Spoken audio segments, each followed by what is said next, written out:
बोलने वालों की हमेशा जीत होती है। एक बार एक राजा दरबार में न्याय कर रहा था। उसके सामने दो फरियादी खड़े थे जो न्याय मांगने दरबार में आए थे।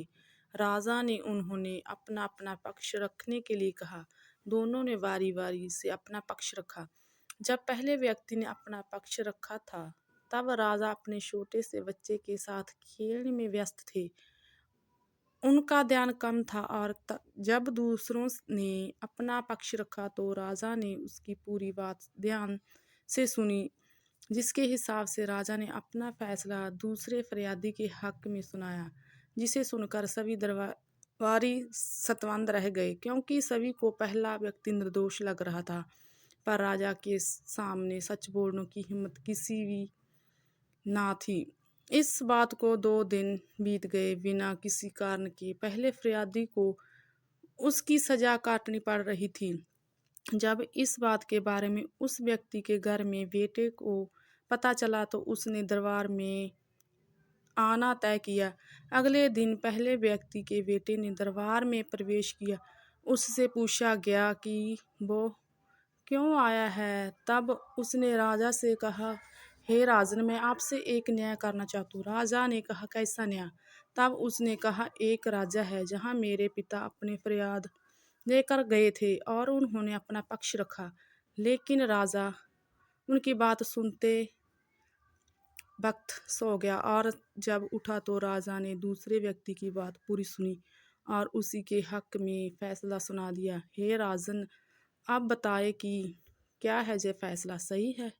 और ऐसे समय फरियादी और दरबारी को क्या करना चाहिए?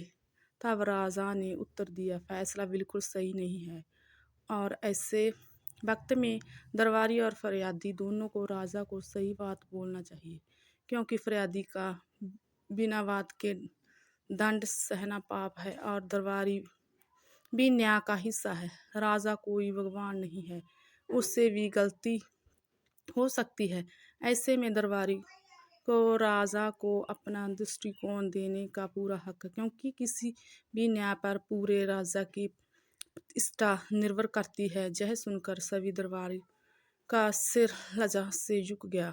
राजा की बात खत्म होने पर फरियादी के बेटे ने राजा से कहा, हे राजन, वह राजा आप है।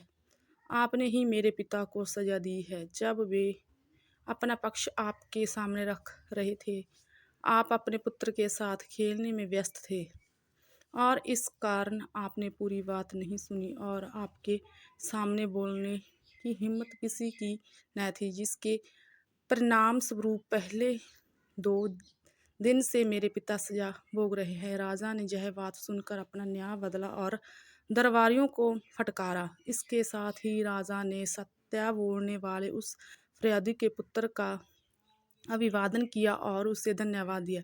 उसके कारण आज राजा और दरबारी दोनों को बहुत महत्वपूर्ण सबक मिला है, जिसके पारितोषिक के रूप में राजा ने उस सत्यवादी को राजा के महत्वपूर्ण पद पर बैठकर उसे कार्यशाला में नौकरी प्रदान की।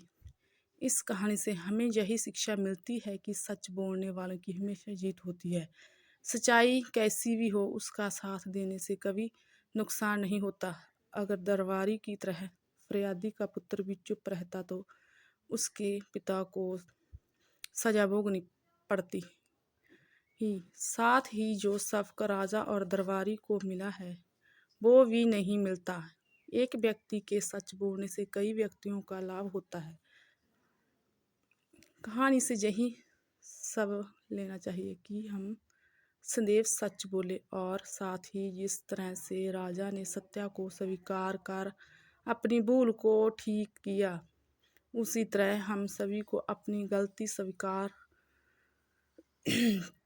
ने में शर्म नहीं करनी चाहिए, अपितु उसी स्वीकार कर उसे ठीक कर उससे सीख लेना चाहिए।